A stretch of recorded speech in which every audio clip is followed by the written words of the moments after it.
Tous acteurs du changement, c'est la chronique des innovations sociales. Cette semaine, en partenariat avec la France des solutions et Reporters d'espoir, on accueille Gaël Musquet. Bonjour. Bonjour. Alors, vous êtes un hacker citoyen. Vous êtes à la tête d'une association, d'une ONG qui s'appelle AND pour Hackers Against Natural Disasters, les hackers contre les catastrophes naturelles. Alors, vous êtes emblématique de votre génération qui veut mobiliser son savoir, la technologie, dans votre cas pour agir. Vous êtes intervenu d'ailleurs récemment après le passage d'Irma et José à Saint-Martin et à Saint-Barthélemy, mais pas que. Vous avez par exemple envoyé du matériel pour établir les communications grâce à votre communauté, mais vous agissez aussi en amont. Quels sont les objectifs de AND ?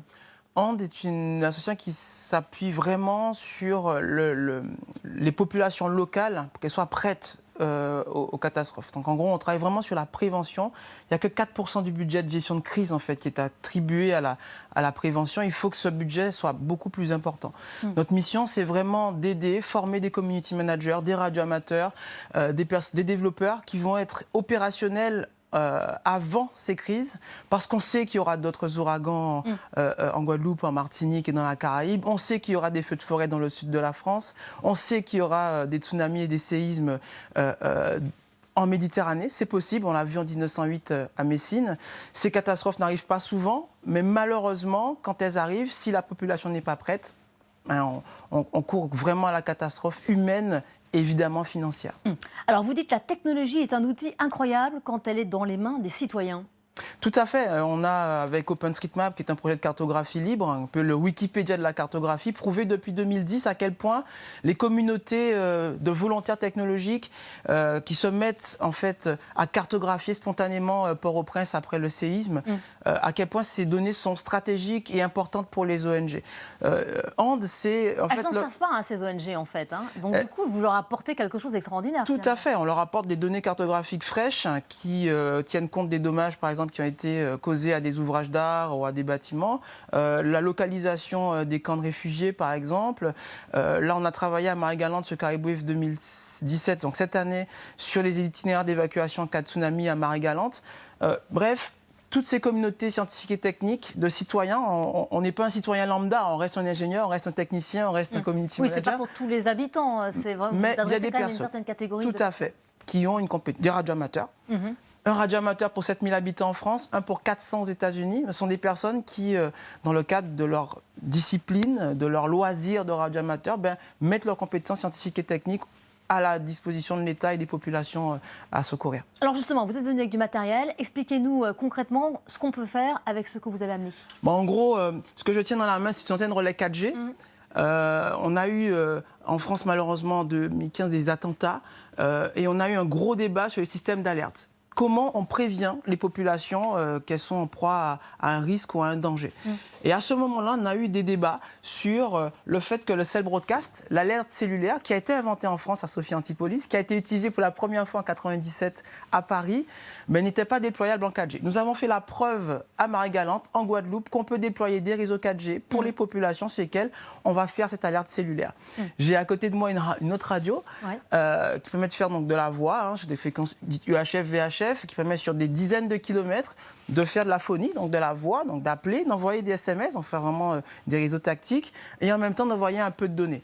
Ces réseaux permettent de supplanter et de remplacer un réseau d'un opérateur qui est défaillant. Ce qui s'est passé à Saint-Martin et ce qui se passe à Porto Rico, les États-Unis, via la RRL, qui est l'association des radioamateurs américains, ont envoyé 50 des meilleurs radioamateurs américains pour rétablir en fait ces réseaux de communication au service des populations. Alors, il n'y a pas, là on parle d'ouragans, vous avez agi après Irma effectivement dans les Caraïbes, mais il n'y a pas que des ouragans. Vous me disiez il y a quelques instants, je reviens d'un congrès de sapeurs-pompiers dans le sud de la France. Tout à fait, à Ajaccio, où sont encore certains de ces pompiers, on a des feux de forêt tous les ans, on a un risque de tsunami, on a des risques d'inondations violents. On a oublié, puisqu'une crise en chasse une autre, que des milliers de Provençaux ont dû quitter leur foyer cet été suite aux feux de forêt. Comment on prépare ces populations à ces risques qui seront de plus en plus récurrents? En ce moment, touchent la Californie, qui seront de plus en plus violents à cause du réchauffement climatique. Il faut impérativement que ces populations soient préparées. C'est un peu le rôle de Hand que sur les territoires. Donc là, je retournerai encore à Ajaccio dans les semaines qui viennent. Je me rendrai dans les prochaines semaines en Guadeloupe, à Saint-Martin, pour travailler sur ces enjeux de communication. Aujourd'hui, avec vos moyens, en fait, parce que vous êtes un geek, vous êtes un hacker, vous détournez ces moyens-là au service des populations. Tout à fait. Et Paris, on a tous retenu notre souffle en 2016 au moment des inondations. Ouais. J'ai conçu ce petit marégraphe avec mes enfants pour mesurer la hauteur de la Seine, puisque j'habite au bord de la Seine en Normandie. L'objectif est aussi de ne pas être uniquement dans des projections macabres, c'est de profiter en fait du temps de paix que l'on a en ce moment pour former des enfants, former des professeurs, former des agents du service public, jouer en temps de paix pour être prêt justement à ces moments de crise, passer des licences de radioamateurs par exemple. Gaël, qu'est-ce qu'on peut vous souhaiter pour votre ONG, carrément une vocation mondiale? Vous êtes pour le moment incubé à Station F, pépinière de start-up qu'on connaît très bien à Paris. Vous venez d'intégrer un tout nouvel accélérateur dédié au Tech for Good qui s'appelle Share It. Qu'est-ce qu'on peut vous souhaiter? Installer des antennes sur tous les toits de Paris, des capteurs sur les bords de la Seine, les bords du Rhône, les bords de la Méditerranée pour que les pompiers, que les citoyens apprennent à rendre leur territoire intelligent. On parle beaucoup d'intelligence artificielle. Notre souhait, c'est de récolter suffisamment de fonds, d'avoir un modèle économique robuste qui nous permette déjà de déployer de l'intelligence réelle. Rendre intelligent les territoires, mettre des capteurs, passer des licences de radioamateurs, devenir radioamateur, devenir opérateur radio. C'est notre souhait pour que les personnes soient prêtes sur leur territoire et que l'on n'ait pas forcément à se déplacer à chaque crise. Et on peut vous aider sur l'adresse qui va s'afficher sur votre écran.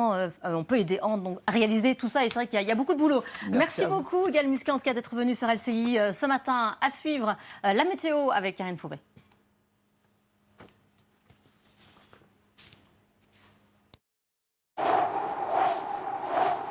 La météo avec les assurances attentives CIC. CIC, construisons dans un monde qui bouge. La météo avec Karine Fauvet, il fait beau sur l'ensemble de la France, mais c'est dans le sud-ouest, Karine, qu'il fait vraiment